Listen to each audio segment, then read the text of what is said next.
Alabado sea el nombre maravilloso, poderoso de Jesús. En esta madrugada, cuando son las 4 de la mañana, como acostumbramos muchos hermanos pentecostales, Dios nos levanta desde la mañana para hacer estos actos devocionales de confianza y de devoción a Dios. Cosa que les recomiendo para la salud mental y física de cada uno de ustedes. Un hermano cristiano que se levanta en la mañana a orar, a meditar. Acá en el frente de mi casa, yo me levanto y comienzo a mirar el cielo. Ya me bebí un cafecito con Dios, le pedí la orientación. Pero Dios ha puesto en mi corazón hacer un descargo y hablar sobre los pentecostales en la patrística, que es un periodo de una iglesia sombría, ya que la iglesia ortodoxa, verdadera, poderosa, llena del Espíritu Santo, ejemplo de todas las iglesias, está en el libro de Hechos. Ese es el semillero de las doctrinas de una verdadera y genuina iglesia. Luego vino un periodo de sombrío movimiento, que se le llamó de manera inapropiada el periodo de los padres de la iglesia. Creo que no existe esto en el Nuevo Testamento como padre, pero vamos a tomar la palabra. Los padres de la iglesia. Desde el año 100 al año 325 del concilio de Nicea, un concilio nefasto, por un lado nos deja una buena herencia de la defensa de la Trinidad, pero por otro lado, el mayor y rudo, cruel cesacionismo en contra del Espíritu Santo, a través de un clericalismo exacerbado, maligno, perverso, y una apostasía del Sermón del Monte en salir a matar y a perseguir a otros hermanos que no pensaban o que pensaban diferente. Pero por supuesto ahí se aglutinó el cesacionismo más carnal a través de Calixto, de Cornelio, supuestos entre comillas papas mundanos de Roma, que siempre fueron adversarios del conservacionismo, de la iglesia ortodoxa del libro de Hechos.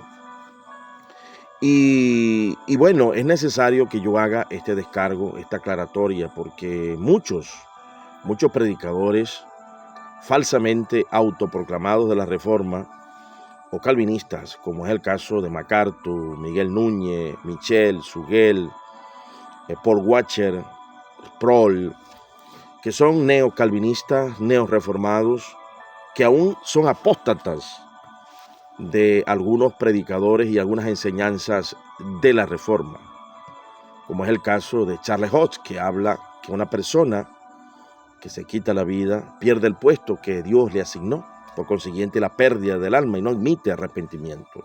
Entonces esta gente se han alineado a MacArthur con un libro blasfemo, con un libro de oprobio hacia nosotros los pentecostales, en donde introduce una beligerancia. Y nosotros los pentecostales, aquellos que amamos la devoción, la santidad, la búsqueda en oración, en vigilia, lectura de la palabra, que reclamamos volver otra vez a la iglesia primitiva de los primeros 100 años, no nos vamos a quedar callados. Dios ha venido preparando a hombres y mujeres de Dios para salir a la defensa de nuestra fe, de nuestra doctrina, con reverencia, pero también con firmeza, gallardía y nobleza, porque lo cortés no quita lo valiente. Este séquito corrompido, donde han sembrado la mayor beligerancia y han construido un fruto triste, un fruto de pentecostales que se han venido desviando y ahora son blasfemos del Espíritu Santo, burladores, que clasifican toda obra de los pentecostales como apócrifa. No hacen ningún tipo de diferencia entre los milagros verdaderos y las excentricidades y equivocaciones que están dentro de nosotros. Desde hace 30 años yo me convertí en una iglesia pentecostal. Fui bautizado en el don de lengua y Dios en su gracia y en su amor me ha usado o ha ministrado a través de mí, a través de sanidad, a través de profecía, a través de visiones que han venido fortaleciendo mi fe. Y cada día que pasa, me convierto más y más al movimiento pentecostal. Se ha dicho que el movimiento pentecostal empieza en 1900 y es una falacia de petición de principio, ya que el pentecostalismo está en la patrística.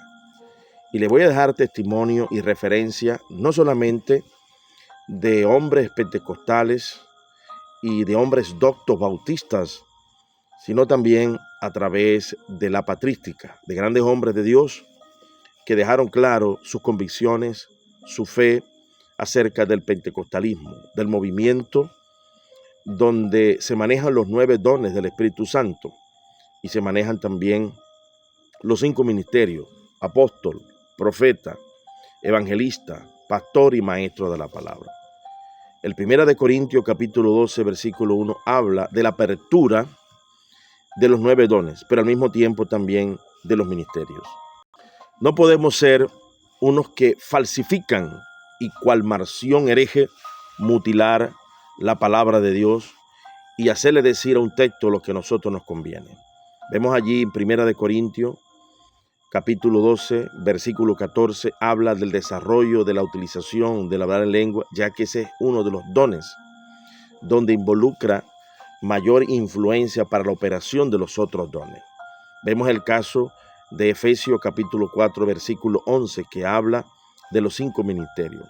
Vemos el caso del capítulo 12 de Romanos, donde el apóstol Pablo habla de la operatividad de estos dones.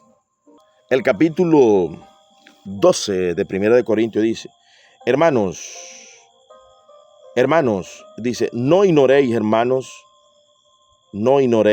dice, no quiero, hermanos, que ignoréis acerca de los dones espirituales. Capítulo 12:1 de 1 Corintios. Tenemos el caso de capítulo 12:31. Procurad pues los dones, hay que procurarlos. Y dice, mas yo muestro un camino mejor. 14:1. Seguid el amor y procurad los dones del Espíritu Santo. Capítulo 14:12. Así también vosotros que anheláis dones espirituales,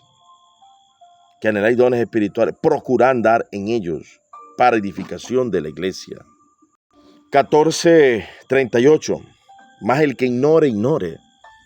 Si usted quiere ignorar esta gran enseñanza, ignore. Pero aquí el versículo sugiere, el que ignore será ignorado. Así que, hermano, procurad otra vez profetizar y no impidáis el hablar en lengua. Pero hágase todo decentemente y en orden. Sabemos muy bien que en los pentecostales se han cometido errores por la falta de formación.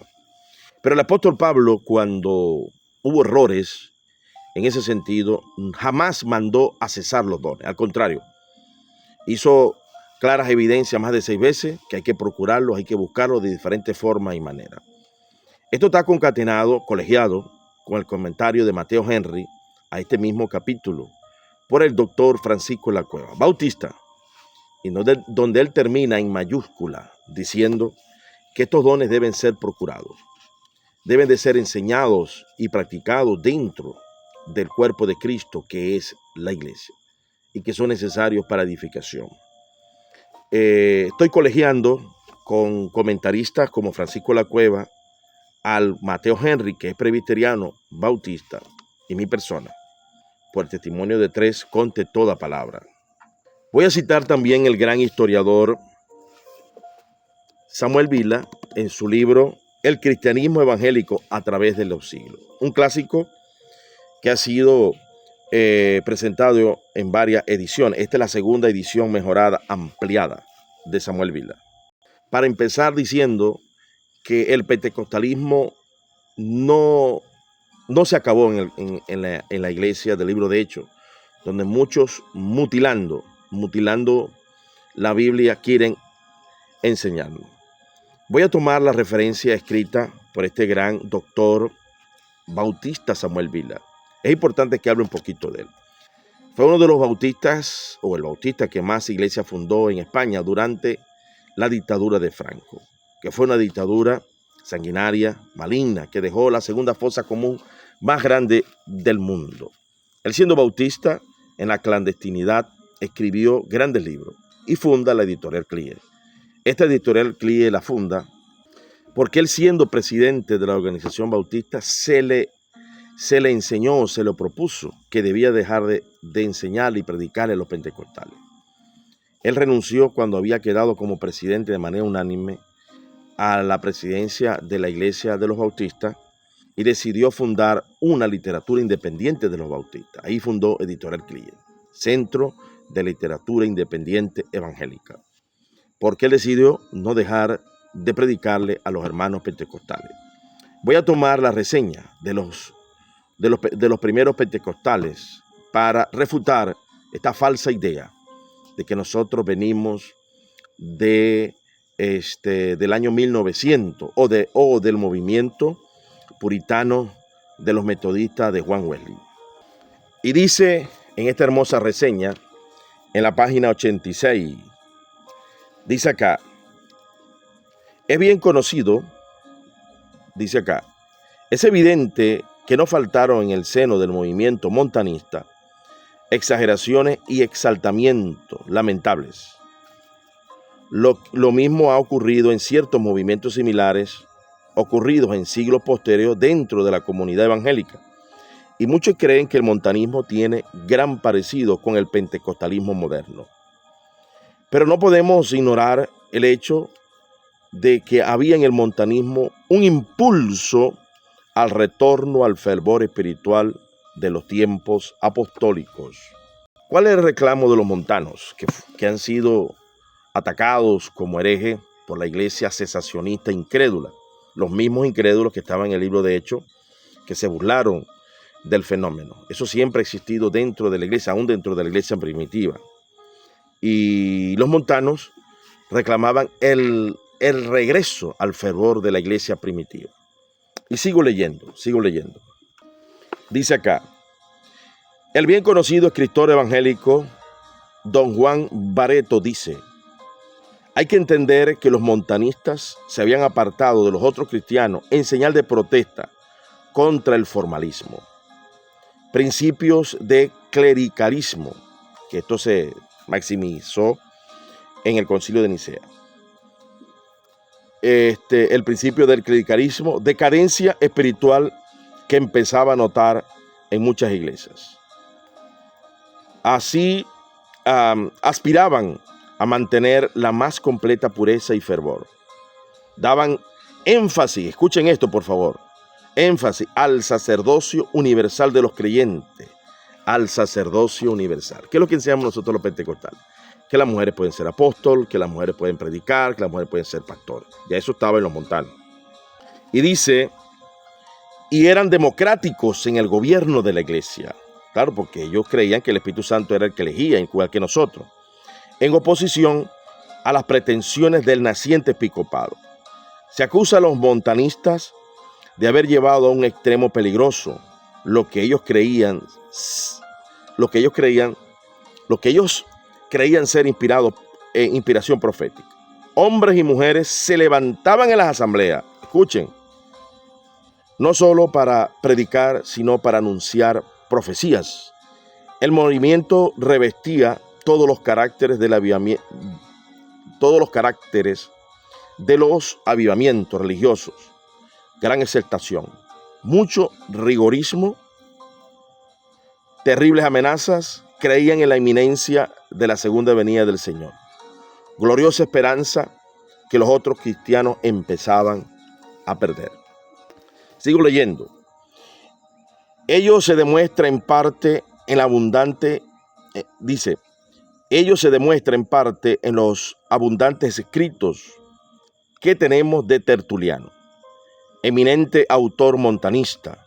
El historiador católico Duchesne dice, refiriéndose a este prolífico escritor: desde el año 197 se le encuentra con la pluma en las manos, exhortando a los mártires, defendiendo a la religión ante la opinión pagana, ante los rigores del procónsul. Su apología es un desafío a los paganos. Defiende a sus hermanos perseguidos con todo el ardor que tiene el buen abogado cuando sabe que su causa es justa. Mire todo lo que hacía Tertuliano. Es lo que estamos haciendo en estos días. Uno de los grandes apologetas que me acompaña por estas redes es mi hermano Rodrigo, mi hermano John, mi hermano Ronnie, que Dios está levantando estos tertulianos, montanistas pentecostales, donde tenemos que hacer una defensa reverente, pero firme, pero al mismo tiempo condenatoria de estos apócrifos, incrédulos de MacArthur y todo su séquito, que han construido una beligerancia hacia nosotros de las más viles, de las más perversas, y que están llevando a muchos pentecostales al mismo infierno, y ellos mismos se autocondenan. Y dice, crucificándonos, escribe a los paganos, torturándonos, que cuando más sigáis, más crecemos. La sangre de los cristianos es la semilla de la iglesia, dijo Tertuliano de sus hermanos montanos, rigurosos, fervorosos, pentecostales, en el año después del año 100 de la era cristiana.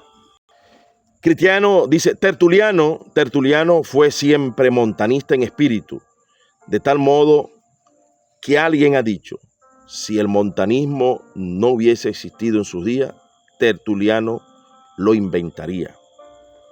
Para adherirse a la secta no tuvo que pasar por ninguna crisis ni efectuar cambio alguno de ideas.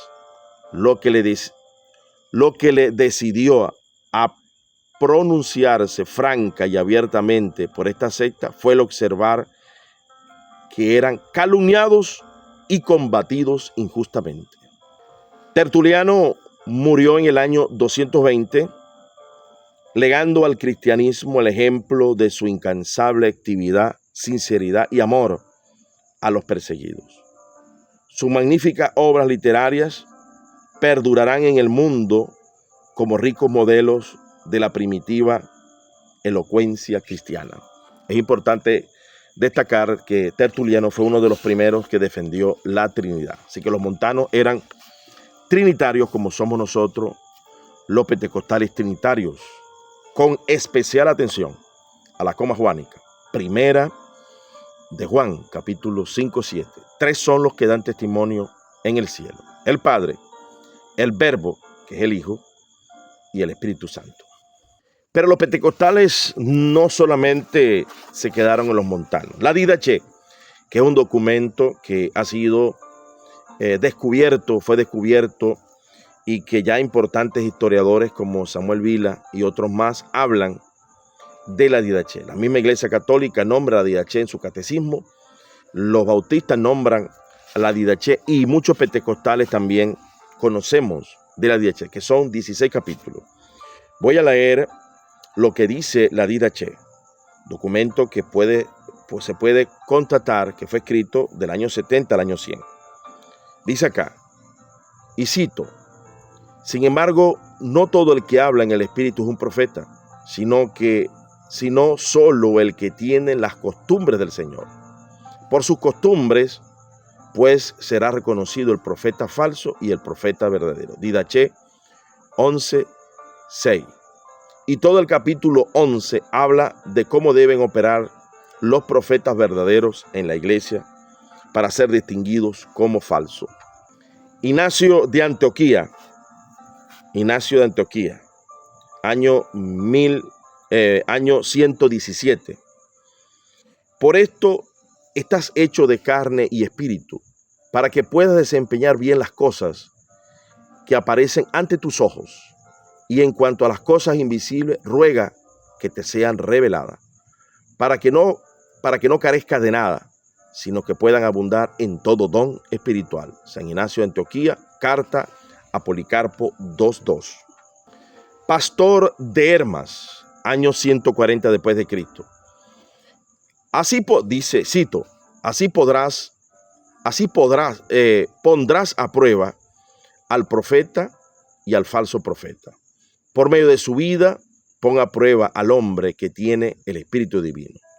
En primer lugar, el que tiene el Espíritu Divino que es de arriba, es manso y tranquilo y humilde, se abstiene de toda maldad y vano deseo de este mundo presente. Se considera inferior a todos los hombres.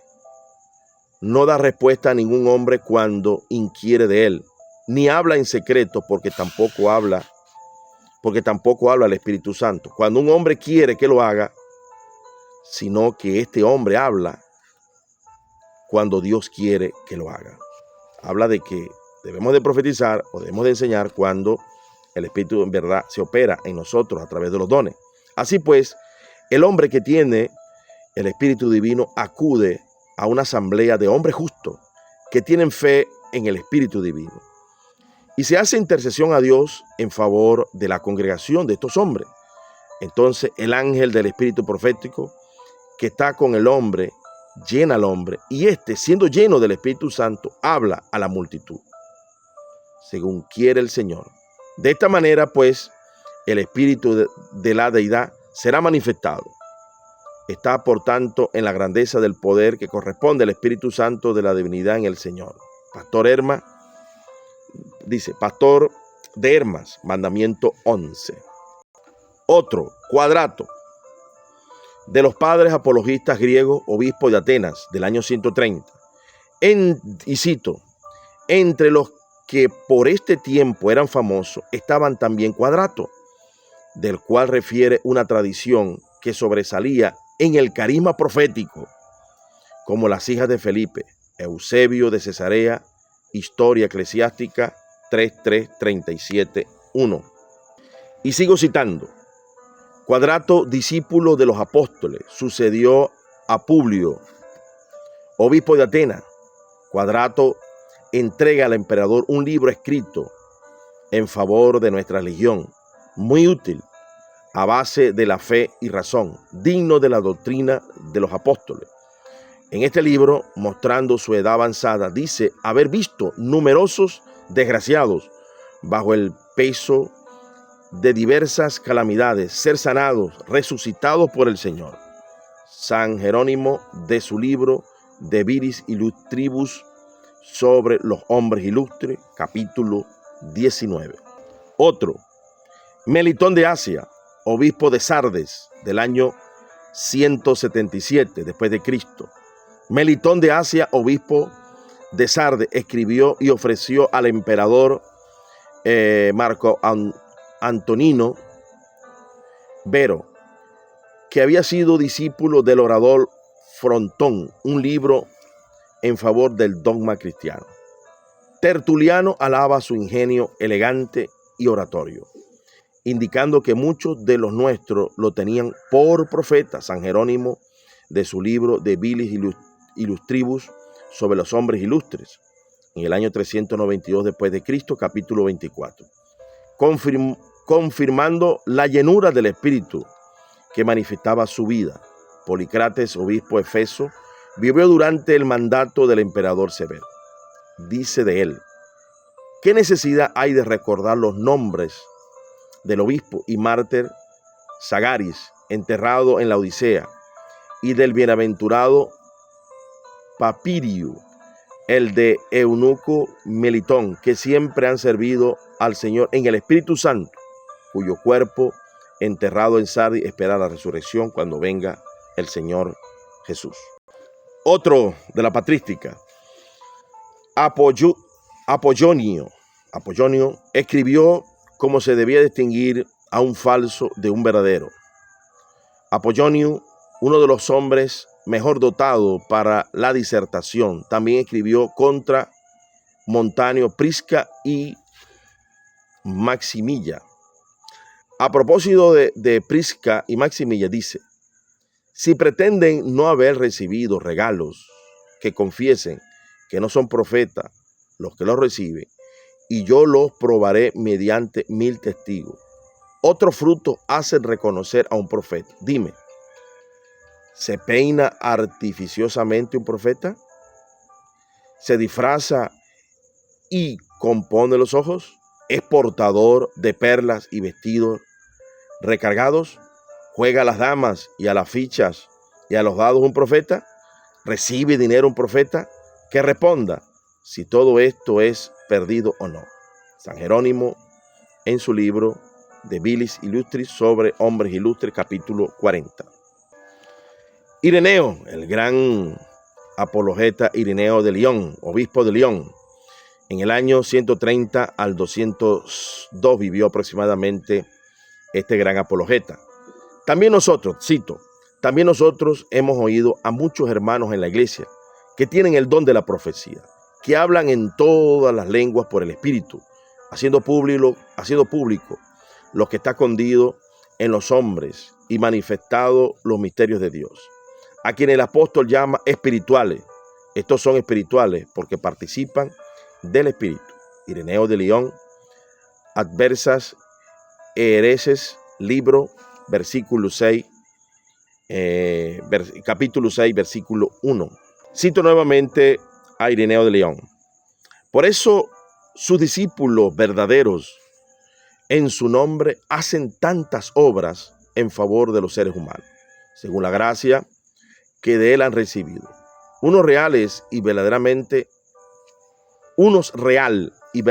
expulsan a los demonios, de modo que los mismos, librados de los malos espíritus, aceptan la fe y entran en la iglesia.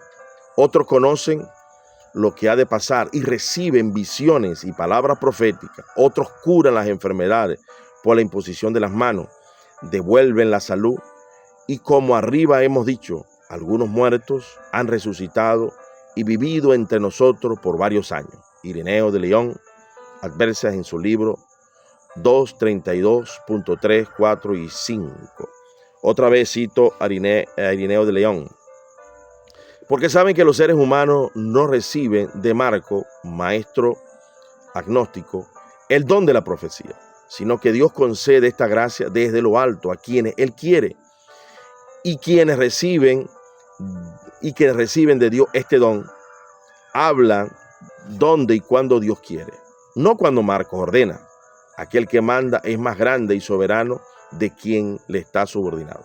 Pues lo primero es propio de quien el gobierno y lo segundo del que le está sujeto. Ireneo de Lyon, contra los herejes, libro 1.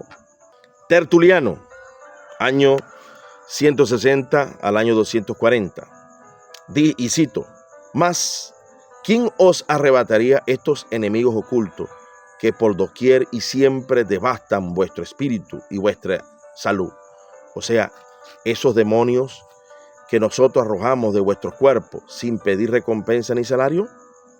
¿No hubiera bastado en venganza abandonaros a esos espíritus inmundos como bien sin dueño? Tertuliano, el apologético. Habla Tertuliano de Marción, el hereje, que Marción exhiba, pues, como dones de su Dios, algunos profetas, que no hayan hablado por sentido humano, sino con el Espíritu de Dios, que hayan predicho cosas que van a ocurrir y hayan puesto de manifiesto los secretos del corazón, que Él produzca un salmo, una visión, una oración, solo que sea por el Espíritu, y un éxtasis, esto es, en un rapto, toda vez que le haya ocurrido una interpretación de lenguas. Que Él muestre también que cualquier mujer de lengua jactanciosa en su comunidad haya profetizado alguna vez, de entre aquellas hermanas especialmente santas que Él tiene. Ahora todas estas señales de dones espirituales se están manifestando de mi lado, sin ninguna dificultad, y concuerdan también con las reglas y las dispensaciones y las instrucciones del Creador. Tertuliano contra Marción 5:8. Justino Martí, el gran apologeta científico que unió la cristiandad con la buena filosofía o con la ciencia. Justino Martí, año 114-165. Entre nosotros, aún hasta el presente, se dan los carismas proféticos, por donde hasta vosotros tenéis que daros cuenta de que los que en otro tiempo se daban en vuestro pueblo han pasado a nosotros. Justino Martí, diálogo con Trifón 82. Sigo citando a Justino Martí. Ahora es posible ver entre nosotros mujeres y hombres que poseen dones del Espíritu de Dios. Justino Martí, Diálogo con Trifón 88.1. Tasiano, año 110 después de Cristo. Y cito, por el Espíritu de Dios dice, pero el Espíritu de Dios no está con todos, sino que asumiendo su morada con aquellos que viven justamente, combinándose íntimamente con el alma, anuncian cosas ocultas a otras almas mediante profecía. Tasiano, Discurso a los griegos 13. No podía faltar Orígenes. Orígenes, año 185, 255 después de Cristo. Y es así que, sin obrar milagros y portentos, no hubieran movido a sus oyentes a abandonar, por nuevas doctrinas y dogmas nuevos, su religión tradicional y abrazar las enseñanzas de ellos a un milagro de la vida. Y todavía se conserva entre los cristianos huellas de aquel Espíritu Santo que fue visto en figura de paloma. A mí me cuestionan porque cuando Dios me llamó, en una visión se me apareció el Espíritu Santo en forma corporal de paloma, llamándome a que no fuese cobarde. Por eso que tenemos una lucha frontal contra estos herejes, contra estos incrédulos y cesacionistas utilizados por el demonio, Macarto, Miguel Núñez, Michel Suguel, Paul Guarchi y todo su séquito, que son blasfemadores, impulsadores de la blasfemia del Espíritu Santo de Dios. Otro, Cipriano de Cartago, año 200-258, después de Cristo. Pero como vemos que se acerca el día de una nueva persecución y se nos advierte con continuas señales que estemos armados y preparados para la lucha que nos fue preparada. Para la lucha que nos fue preparada. Estamos armados y preparados para la lucha que nos prepara el enemigo, Pues hay que obedecer en efecto las señales y las advertencias. Nos ha parecido bien por inspiración del Espíritu Santo y después de habernos advertido el Señor en varias y claras visiones, que se nos anuncia y se nos manifiesta que el enemigo está inminente, que se acerca el día de la lucha, que muy pronto se alzará contra nosotros el enemigo violento, que viene una batalla, no como la pasada, sino mucho más grave y violenta, que así nos ha dado a conocer Dios diversas veces y que hemos recibido sobre eso frecuentes advertencias de la providencia y misericordia del Señor. Cipriano carta 57 a Cornelio. En esta carta, Cipriano y 40 obispos más anuncian que Dios les ha revelado por visiones que se avecina una persecución más violenta que la anterior, la cual efectivamente sucedió. Novaciano fue uno de los primeros apologetas en defender la Trinidad de manera muy precisa y escrita. Es importante destacar que Hipólito, fue el que influyó sobre los novacianos. Después de la muerte de Hipólito, que luchó contra el primer papa relajado, Cornelio y Calixto, hereda esa doctrina. Hipólito se le considera el primer antipapa. Y los novacianos, de allí salieron los cátaros, los puros. Así que los Hipólito, novacianos y los cátaros eran pentecostales. Dice Novaciano en el año 270, ya estamos casi llegando ya al concilio de Nicea, el concilio cesacionista más perverso del planeta Tierra. Entonces, Jesús dijo claramente que eran los concilios quienes iban a perseguir a los hijos de Dios. Novaciano, armados y fortalecidos por el Espíritu, teniendo en sí mismos los dones que este mismo Espíritu distribuye y otorga a la iglesia, la esposa de Cristo, con sus ornamentos. Él es quien coloca profetas en la iglesia, instruye maestros, dirige lenguas, da poderes y sanidades, hace obras maravillosas, ofrece discernimiento de espíritu, concede poderes de gobierno, sugiere consejos, y ordena y arregla cualquier otros dones, dice otros dones de la carisma que haya. Así perfecciona y completa a todo a la iglesia del Señor en todas partes. Novación ha tratado sobre la Trinidad 29. Y esto está dedicado en especial a los católicos y reformados cesacionistas, que para ellos uno de sus grandes filósofos fue Agustín Hipona. Quiero decirles a todos que Agustín Hipona fue pentecostal. Y cito, ¿de dónde nacen las visiones? Dice Agustín Hipona. Procede del espíritu. Cuando estando completamente sano y fuerte el cuerpo, los hombres son arrebatados en éxtasis, ya sea que al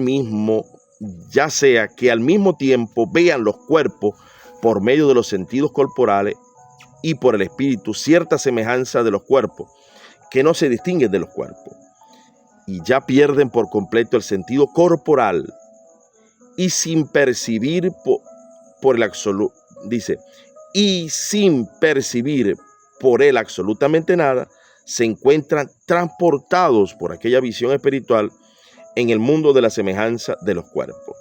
Por acá está uno que se llama Samuel Millós y dice que el Espíritu Santo no tumba a los obedientes. Samuel Millós, ojalá escuches esto.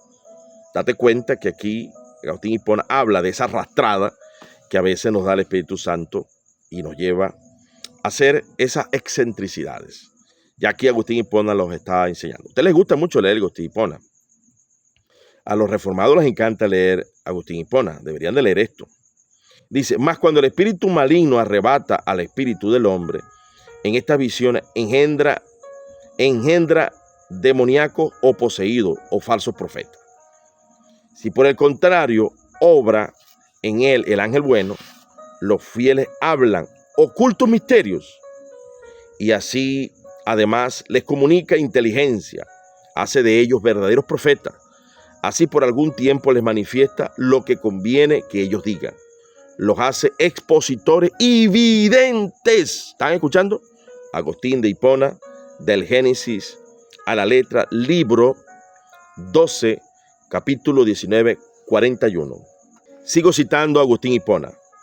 Debemos creer que tal fue aquel famoso monje, Juan, a quien el emperador Teodosio el Grande consultó sobre el éxito de la guerra civil, porque tenía realmente el don de profecía.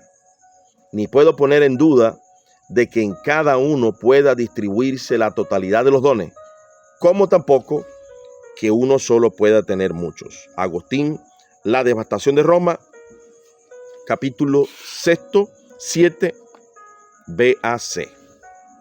Sigo citando a Agustín Hipona. Sobre Ambrosio de Milán, tuvo lugar en Milán, estando yo allí, el milagro de la curación de un ciego, que pudo llegar al conocimiento de muchos por ser la ciudad tan grande. Corte del emperador, y por haber tenido como testigo un inmenso gentío que se agolpaba ante los cuerpos de los mártires Gervasio y Protasio. Estaban ocultos estos cuerpos y casi ignorados. Fueron descubiertos al serles revelado en sueños al obispo Ambrosio. Allí vio la luz de aquel ciego, disipadas las anteriores tinieblas. Agustín de Hipona, La ciudad de libros, dice, La ciudad de libros, 27 contra Paganos, capítulo 8. Sigo citando a Agustín Hipona. ¿Qué he de hacer? Urge la promesa de terminar la obra y no puedo consignar aquí cuánto sé. Y sin duda la mayoría de los maestros al leer esto se lamentarán haya pasado en silencio tantos milagros que conocen como yo.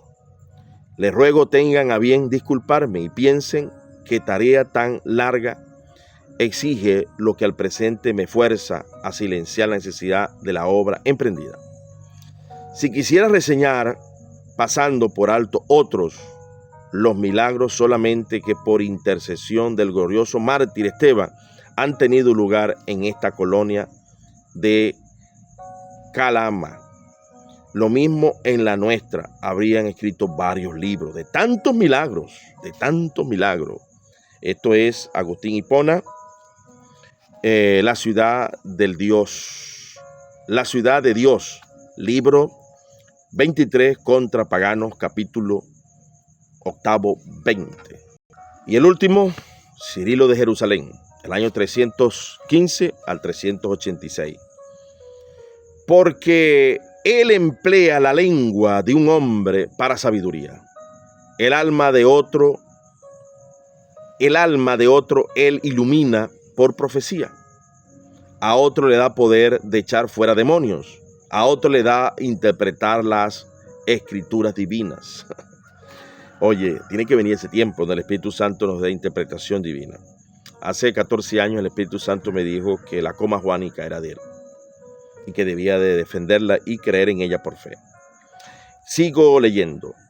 Él fortalece el dominio propio de un hombre. Él enseña a otro la manera de dar limosna. A otro enseña a ayunar y a disciplinarse. A otro enseña a despreciar las cosas del cuerpo. A otro prepara para el martirio. Diversos en diferentes hombres, pero no diversos en él, como está escrito. Cirilo de Jerusalén, lecciones catequésicas 16-12. Vamos a dejarlo allí. Creo que hay suficientes evidencias. Si usted quiere corroborar esta información, vaya a una página de internet en Google y va a colocar dones del Espíritu en la historia y la patrística. Repito nuevamente, si usted quiere tenerlo en su haber, vaya a Google y coloca los dones del Espíritu en la historia y en la patrística. Allí va a estar documentado lo que yo les acabo de leer y usted lo va a poder revisar y leer con más detenimiento. Así que, por estas razones que son irrefutables, por lo que Dios ha hecho en mi vida en 30 años, he visto señales, milagros, la sobrenaturalidad. El Espíritu Santo me ha pedido, aquí en esta madrugada, después de haber luchado durante 2 años por TikTok contra los ataques salvajes de hombres impíos dentro de la iglesia, hombres reprobos, blasfemos, que han atacado directamente a las manifestaciones sobrenaturales, debo decirle a todos los pentecostales, a los hermanos pastores que me conocen, debo decirles que ustedes corren peligro.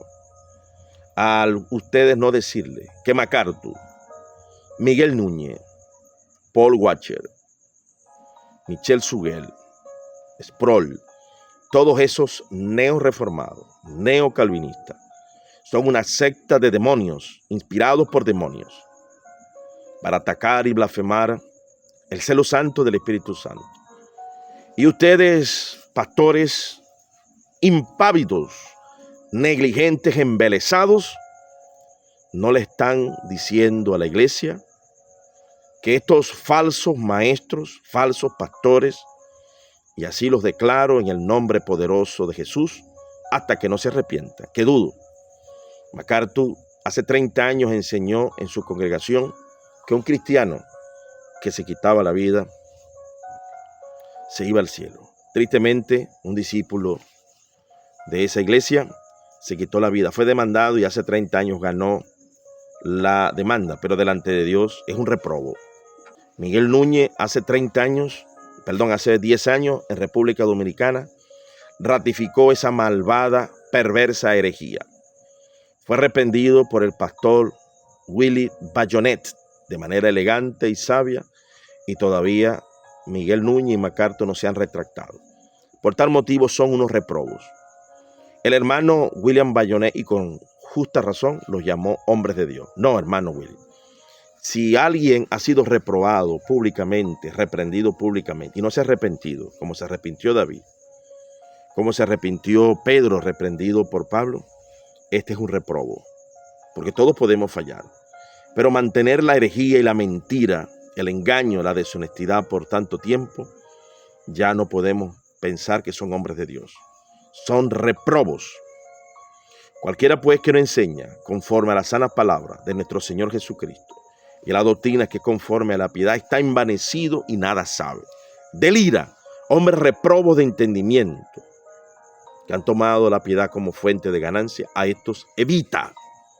hay que evitarlos. Así que pueblo pentecostal, en estos 50 minutos les exhorto y les animo a que mantengan su fe, corrijamos las debilidades, corrijamos los errores que hay dentro de la teología de la prosperidad, dentro de los excentricismos que evidentemente van a haber en medio de nosotros. Prueben todas las profecías a través de la palabra, busquen hombres doctos y santos de Dios que puedan edificar a su iglesia en el fundamento de Jesucristo, en el fundamento de los apóstoles, en el fundamento de la iglesia más avivada del planeta Tierra, la iglesia ortodoxa, la iglesia del libro de Hechos. Tenemos que aplegarnos a la iglesia ortodoxa de los primeros 100 años, no a los concilios que vinieron después. Esos concilios dieron pequeñas referencias, pero ya Jesús había dicho que estos concilios llenos de demonios nos iban a perseguir, como ocurrió el concilio de Nicea, un concilio carnal que salió a matar a Arriano por un lado y después Trinitario por otro. Todos los concilios que vinieron después, de Trento, de Dor, fueron concilios carnales con apariencia de piedad, en defender doctrinas, pero al mismo tiempo introducir el mayor grado de herejías y perversiones, de cesacionismo, de justificar matanzas y asesinatos en apostasía del Sermón del Monte.